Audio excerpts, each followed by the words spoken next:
Alright, hello and welcome back. We're at the Reelworld Film Festival, and I am with the founder and the executive and artistic director. I don't even know what to call you because the last time I was with you, I sent a picture to my mom and she freaked out. She's like, oh my gosh, Olivia! I said, I hope one day I don't die and that's on my grave. Oh gosh, yeah. Tonya Olivia Williams. Olivia on the Young and The Restless, Tonya Williams. I've been there to fill a very important void in his life. And for that, I will always be truly grateful. But let's face facts. You are not the man I married.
This is Reelworld Film Festival.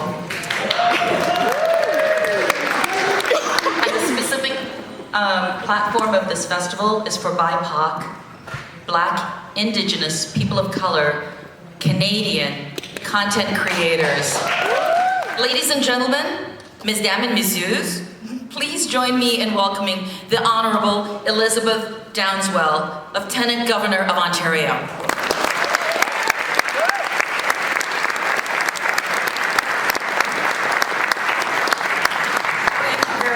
And good evening, everyone. Bonsoir, bonjour. It's a delight to be with you this evening. First of all, to say congratulations to Tonya and the team at Reelworld. 19 years is a long time to be in business, and I think it's worth recognizing the niche that they provide in a world here in this city, certainly, that is just so vibrant right now on the arts scene. And of course, I want to say thank you to them for the particular focus they have on making space for Black, Indigenous, people of color, and Canadian content. And all of that is so important to who we are as a people, as a nation. God bless you. Thank you for all you do because you're our #1 sponsor and we're really grateful for that. So come on, Q.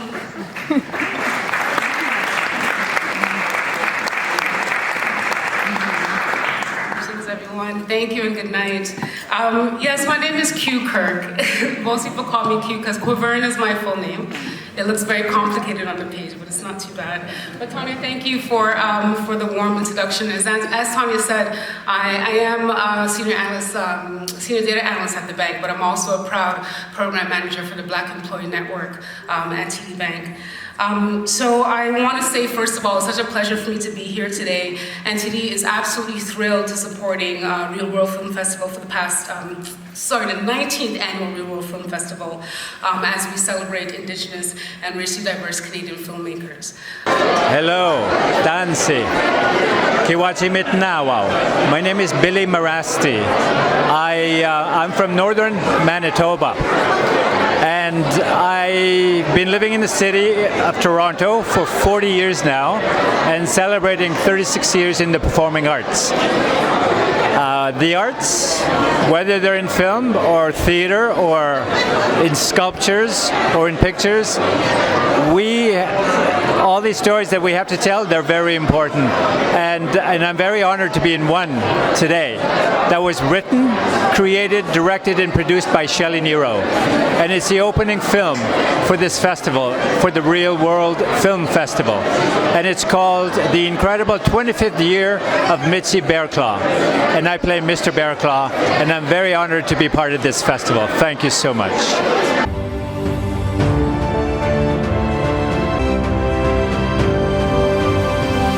This year, our program is 100% Canadian, and what that means is every single one of our features, every single one of our shorts, every single one of our VR films are all made by BIPOC Canadian filmmakers.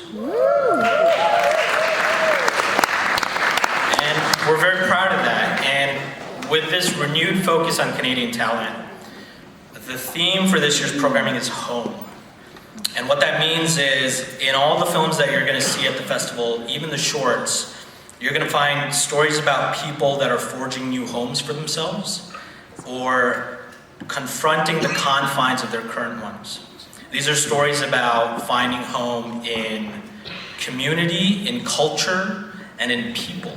And I think when you see tonight's film, you're gonna understand why we picked it for our opening night. The Incredible 25th Year of Mitzi Bearclaw is about a young woman who is struggling to find her identity between the city and her hometown. And it isn't just a delightful film, but it also eschews all of these distorted ideas we have in our heads about what life on an Indigenous reserve is like. We want to thank Level Film and Circle Blue Entertainment for providing us with this film.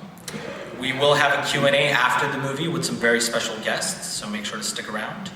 But first, to introduce the film, please welcome the director, Shelley Nero.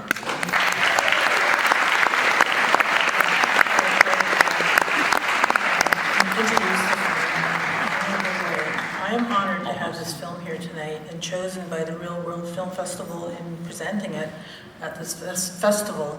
The film itself took many years to produce. I think I started writing it in 2005, and I just kept writing it. And finally, after many years, and with a lot of support from Ken Chubb and his wife Shirley Berry, Amos Adetuyi came on board and asked if he could be the producer, and I said, of course you can. It would be great to have you on board. And then Floyd Kane joined us after that. The film itself, I think everybody who is involved in the cast and crew gave it 100% of their talent, if not more. And I truly believe in spirit. And I think there was a great spirit on the set when we were making the film. And I think it's evident in how the film is projected, or when you see it. I'm not going to say too much more, but after there's going to be a Q&A. So I'll be able to answer some questions. We're going to open it up to the audience, but the obvious place to start is, Shelley, why don't you tell us a little bit about what the inspiration for this story was, where it came from, why you wanted to make this movie? It starts from a very sad place. And living I come from Six Nations Reserve, but if you read the newspapers often, you'll always read stories about suicides and, you know, how it has such a high percentage rate on different reserves. And I always think, as an artist, what can I do? You know, I don't know what to do. So the only thing I can do is sit down and try to create something so that creates a little bit of hope and a little bit of joy, and maybe Native youth will see the film and say, oh, I would like to try and do that. You know, I'd like to participate in something like that. So that's where the basic idea came from. That's great. And one of the things I like so much about the film is it's almost entirely cast of Indigenous actors. It's an Indigenous story, but it isn't preoccupied with its Indigenousness. You know, there are so many films out there, even by Indigenous filmmakers, that otherize Indigenous culture, and so it feels like that idea comes up in the film itself as well. You know, Charlie jokes about setting a story in the bush or in a canoe. Hello again, this is DT the Artist for WWETV. You're watching Artist Talk at the Reelworld Film Festival. And now I have Mohit. That's how you say it? Mohit. Now, you said that you are a film reporter. Reporter, yeah. Okay, and you are also being honored as one of the trailblazers. Talk to us about what that means. So when Tonya originally started the festival, it was a real interesting concept because people use diversity as a buzzword. Yes. And now it is the reality of this vertical or whatever, this industry. We need representation. I've been lucky enough to be with Tonya since the vision started, and both as an advisor and a friend. She's been a mentor, and the idea really was, how do you really get the word out? It can't just be making great films, and I feel like I've had a part of that in Canada, especially to get international filmmakers the recognition that they deserve, and really start to make it less of a melting pot and more of a story sharing platform, and start giving people the idea that if you make something, if I make something, it doesn't matter what culture we're from, we need to share it with each other. Yeah. And I think that's what I'm kind of being recognized for, is sort of, hey, look, man, nobody gave me the big bucks like Roger Ebert or any of those big film critics back in the day. Doing a lot of this is for the love. So, yeah, that's why I'm here. Well, that's amazing to hear, because a lot of times I find people want to go straight to the money, but then you miss on the actual love in whether it's film, entertainment, music, whatever you're doing. But I find when there is that trueness to it, that things become greater from it. I 100% agree with that, and I think, this festival isn't the Toronto International Film Festival where you can't get a ticket. This is accessible, and I think we have to remind ourselves that a lot of the storytelling that we're making is out of accessibility too, right? We can make movies now, we can make shows now, we can do stuff, but people are still lazy. People, people are just like, now it's too easy, right, to do. So getting back to your point too, I think that it's important that a festival like this exists, and I think it's very important that people like yourself come to cover it, because without the give and take, we're not feeding a system, right? So you guys have basically created a platform, and then you have been, I guess, the John the Baptist crying in the wilderness, getting people to come out. I have tried. I wish I could take that. It doesn't come with this award, but I've tried to find. Look, we always have to think 3 steps ahead. Being the diversity ones, we can't stop and go, hey, look, they let us into the room. That's not our buzz, right? Our buzz is, well, what are we going to have to do next? Now that we're in the room, right. What are we doing? What are our kids going to look at? When I mentioned to my daughter, I was like, I'm getting this award, and she didn't think that, why would you get an award for something like this, is what she thought. And I was like, that's great, we won then. And that's exactly the mentality that you want, because I remember when I was in high school, for us it's like, okay, you're the first black person to do this, or you're the first native person, right? Whereas now people are like, you're still on that? Like, on to the next one. Yeah, like what are we doing now? Right, and I think that's the one thing that's going to be the survival for Reelworld, that amongst other things, I think one of many things that it's going to mean the survival of this festival is that people will have the mentality that it's time to go. We got to go. Like, we're not wearing a diversity sash anymore. We're not stopping and saying, hey, thanks for letting us be a part of this. No. Step up your game. Yeah, we're at the table. Yeah, we're at the table. We're in the room. And I'm hoping that I can start to champion the next generation now to cover these sorts of films and the sorts of talent, so that we can actually be in a place where all of this is in Atlanta, it's in DC, it's everywhere that wants to celebrate across the world, international film. Mohit, thank you so much for your time. I appreciate you. Thank you. I appreciate your outlook. This is DT the Artist for WWETV Artist Talk at Reelworld Film Festival.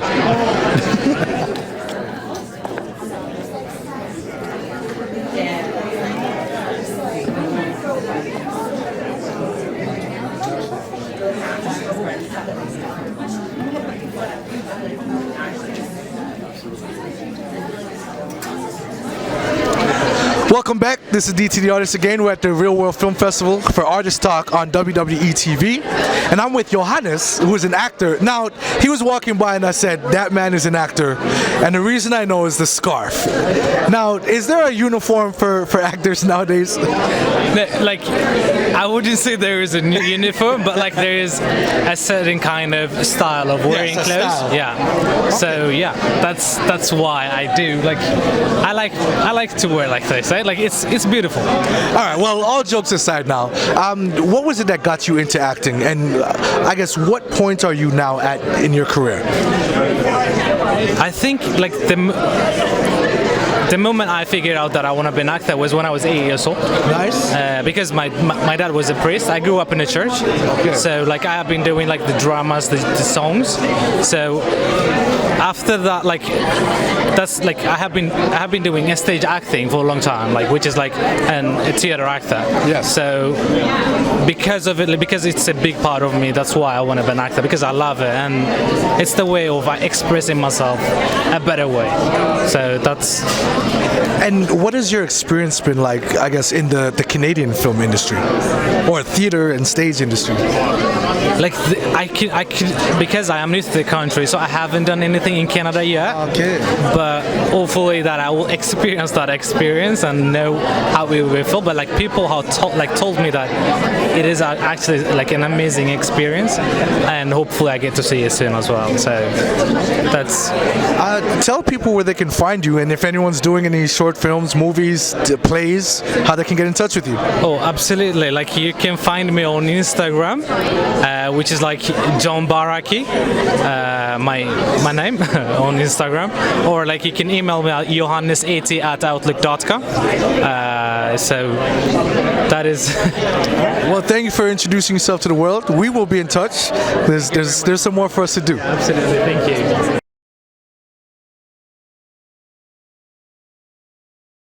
Hello and welcome back. This is DT the Artist for Artist Talk on WWETV. We are at the Reelworld Film Festival. A big shout out to Tonya Williams for putting all this together. 19 years in the making. So next year will be year 20. But we are here with Emmanuel, who is an actor and the winner of one of the Trailblazer Awards. So introduce yourself and tell us more about you. Hi, my name is Emmanuel Kabongo, and I'm one of the recipients of the Trailblazer Award in 2019. And a little bit about me, I've been acting for a few years now. Nice. Based out of Toronto, currently living in Los Angeles. Some of the history that I have with this festival, I've had a few films that have screened here, and a couple years ago my short film won Best Short Film, the Impact Award here, and so it's nice to be honored today by Tonya and the organization, so I'm very, very thrilled and I'm very grateful for this opportunity. Now, how do you find, I guess, the industry as an actor? So you're originally from here, but you're based in LA now? Yes. With everything that's going on now, you know, there's a lot of diversity that's being included in the films and stuff, so a lot of productions are pushing for that, more diverse, and so it's a good time to be an actor of color, you know, because seats want to be filled, and so producers are taking more chances. A lot of the work that's being put out there is now made for open ethnicities. Yes. You know, so people are now being okay with seeing leads not just as Caucasians, but also blacks and browns and South Americans and stuff like that. So it's a good time right now. Creators are being more open-minded, and so Canada itself, with the type of content it's creating, it's allowing more and more people to be, what's the word I'm looking for? Resonate. You know, the work now that's coming out of Canada is people are starting to resonate with it more and stuff like that. So we're taking chances with our content, and it's only going to get better. Yeah. Well, thank you so much for being here. We appreciate you. Tell people where they can get a hold of you on Instagram, any other social media. Well, you can find me on Instagram at EMMKAB, that's MCAB, and my Twitter is Emmanuel Kabongo, at Emmanuel Kabongo. All right, Emmanuel, thank you so much for being here. We appreciate you. These are actually prescription glasses. I know, I could tell. Yeah. So this has been Artist Talk on WWETV at the Reelworld Film Festival. Stay tuned. Thank you. Appreciate it. Thank you so much. We're so glad that you're here. I said to someone just earlier today, it's like the forces were against us every step of the way in this festival. Young and Eglinton is all closed off, then the subway got stopped at St. Clair, then a marathon is closed down some of Toronto. So you guys are great for coming out and for getting out here today. We really appreciate it. While I'm right here, I want to take this opportunity. I'm going to take off my distance glasses because I can't see anyway. I want us all to take a moment and just acknowledge the land that we are meeting on is the traditional territory of many nations, including the Mississaugas of the Credit, the Anishinaabe, the Chippewan, the Haudenosaunee, the Wendat peoples, and is now home to many diverse First Nations, Inuit, and Métis peoples. We also acknowledge that Toronto is covered by Treaty 13 with the Mississaugas of the Credit, and it's always nice. I know we read this all the time in front of things, but it's nice for us to remember that we are all visitors here on this land, and we appreciate that. Reelworld Film Festival, 19 years ago, decided we wanted to have something that really spoke to the importance of BIPOC, Black, Indigenous, people of color, inclusion on our screens. We saw it on the streets, we just didn't see it on the screens, and it was really the impetus for wanting to put something like this together. And you know, we're still here, we're still surviving, we're still going strong, so we really appreciate it. But it's really interesting to see how festivals have changed over the years. Used to really be 19 years ago about just showing films and having people come and enjoy that. But now with the emergence of platforms, from Hulu to Netflix to Amazon to Showtime to HBO, more and more people can watch all these great movies at home, and so festivals have become something else. They're now becoming a platform for professional development, and we do a lot of that here at Reelworld. So the festival isn't the only thing we do. We have training sessions and workshops. We have an E20 program where they get an opportunity to learn how to market and pitch their project ideas. So there's a lot of things that happen all year round at Reelworld, and the festival has just become a part of it. So because the festival has become a part. Thank you so much. I can't see anybody out there because of the lights, but I'll just pretend I'm talking to just one person. That's what they teach you in broadcasting, isn't it?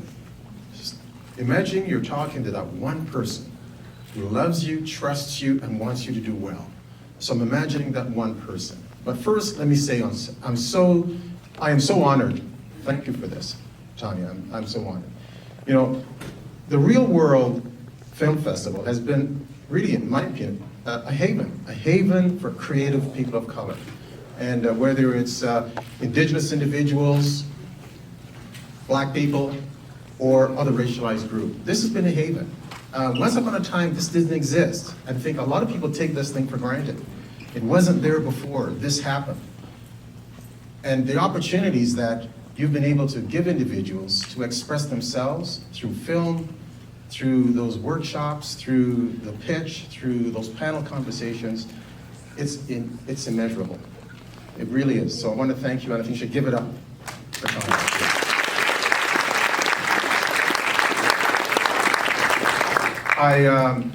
I am so honored, again, to receive this, but I think I should also be very clear about this. I share this award with someone who's really special in my life, and that's my wife, Cynthia Reyes. Some of you may know Cynthia, and she's a hell of a writer. She's got 2 new books out, and go up and get them on Amazon. They're doing really well.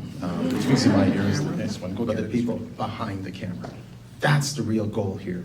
And as long as this festival is doing what it's doing, is going to get us to where I believe we need to go. True inclusion in the media landscape in this country and around the world. Thank you all so much again.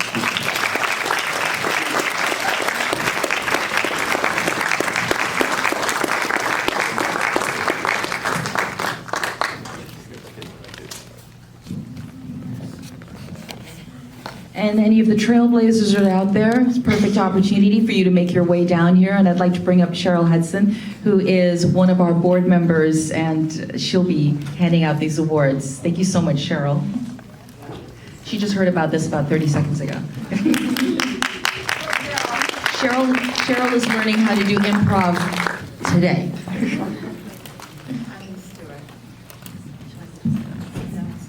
I can hold my mic.